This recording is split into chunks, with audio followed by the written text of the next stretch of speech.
दिल्ली के चुनाव में सब लोगों ने देख लिया दोस्तों कि किस तरह से सत्ता में बने हुए व्यक्ति को उखाड़ कर फेंक दी जाती है, और वो भी जनता के द्वारा। जब जनता ये चाह लेती है कि भैया इस नेता को अब उखाड़ कर फेंक दो, तो वो होकर ही रहता है। आइए दोस्तों, जो बात कर रहा हूँ वो दिल्ली चुनाव में जिस तरह से रिजल्ट आए हैं बीजेपी के पक्ष में, वो केजरीवाल सरकार को झकझोर कर रख दिया। क्योंकि जब सत्ता में थे तो केजरीवाल मुख्यमंत्री थे, उसके बाद अतीशी को बनाया जाता है, लेकिन उस केजरीवाल को जो 10 साल लगातार 3 बार मुख्यमंत्री रहते हैं, इन 10 सालों में उनको भी हार का सामना करना पड़ता है। लेकिन वो चौथी राजा की कहानी जिस तरह से व्यक्त करते थे, प्रधानमंत्री नरेंद्र मोदी को लेकर बोलते थे कि अनपढ़ है, और वो अपने आप को बहुत ही शातिर खिलाड़ी मानते थे।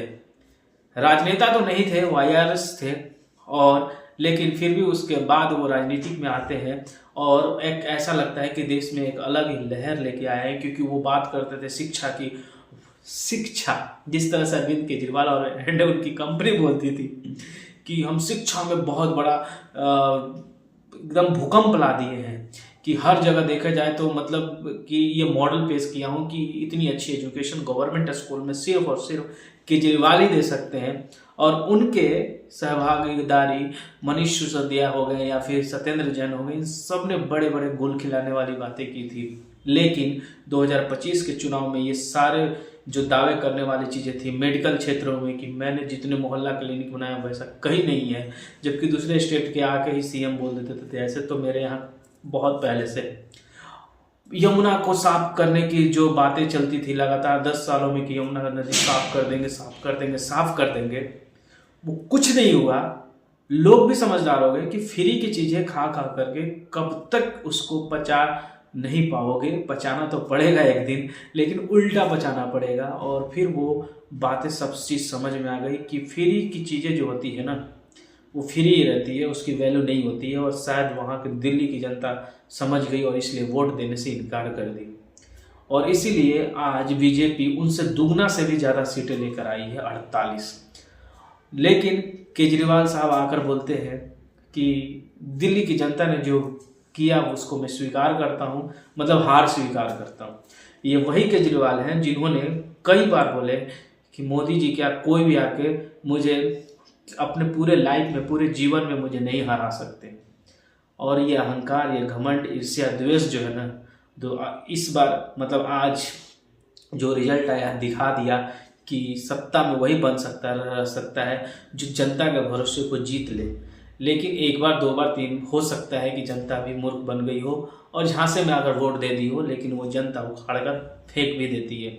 और आज केजरीवाल जी का ऐसा हाल हुआ कि वो खुद अपने सीट को भी नहीं बचा पाए। चाहे मनीष सिसोदिया की बात कर ले, अपने सीट को बचा ही नहीं पाए। मतलब समझ रहे हैं, जो मुख्यमंत्री होते हैं, जो दावे करते हैं, वो दावे पर उतर ही नहीं पाए। और इसलिए आज सिर्फ मेम्स बन रहे हैं दिल्ली इलेक्शन रिजल्ट के ऊपर, कि दिल्ली के जो मुख्यमंत्री थे वो क्या क्या बातें करते थे। दिल्ली ऐसी है, दिल्ली की जैसा रोड बना दूंगा, यमुना हर व्यक्ति के घर में नल जल वाली जो व्यवस्था है वो पूरी एकदम प्यूरीफायर के साथ जाएगा भाई, एकदम मतलब वाटर उनके घर तो ऐसे मिलेगा जैसे जन्नत में भी उस तरह के, जो बोलते हैं लोग कि स्वर्ग में भी वैसे पानी नहीं मिलेगी जैसे दिल्ली में मिलेगी।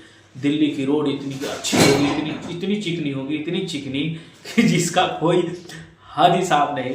और ये सब सारी चीज़ें जो है ना दोस्तों, बार बार किसी को कहना मैं कट्टर ईमानदार हूँ, कट्टर ईमानदार हूँ, मेरे जैसा तो कोई ईमानदार है ही नहीं।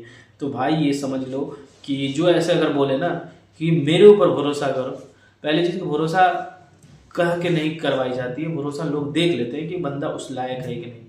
और शायद 10 सालों में देख लिया कि बेड़ा गर्क दिल्ली जैसा राज्य को कोई, इतनी छोटी सी राज्य, अभी भी इतनी गंदगी, गलियों में नली नहीं, मतलब हर जगह त्राहिमाम त्राहिमाम। और फिर उसके डंक के चोट पर बोलना कि मैंने जो इतना किया है। क्योंकि ये व्यक्ति कभी किसी के बारे में बोले थे, शीला दीक्षित के बारे में, कि यहाँ पर एसी लगाए हुए रहते हैं मुख्यमंत्री, जबकि गरीबों के घर में कुछ नहीं होता। और आज ये शीश महल जैसे ऐसे कारनामे कर जाते हैं, कई घोटाले पर हो जाते हैं इनके सरकार में, खुद इन पर घोटाले का आरोप लगा, जेल भी गए हैं और अभी भी चल रही है केस। उसके बाद फिर आप देखिए कि किस तरह से एक्साइज पॉलिसी को चेंजेस किया गया, किस तरह से मैनिपुलेट किया गया शराब घोटाले में, जिस तरह का हुआ है लोग बच्चों की एज घटाकर जो 21 साल से 18 साल कर दी जाती है। ये सब सारे मुद्दों को देखोगे तो आपको दिमाग खुल जाएगा।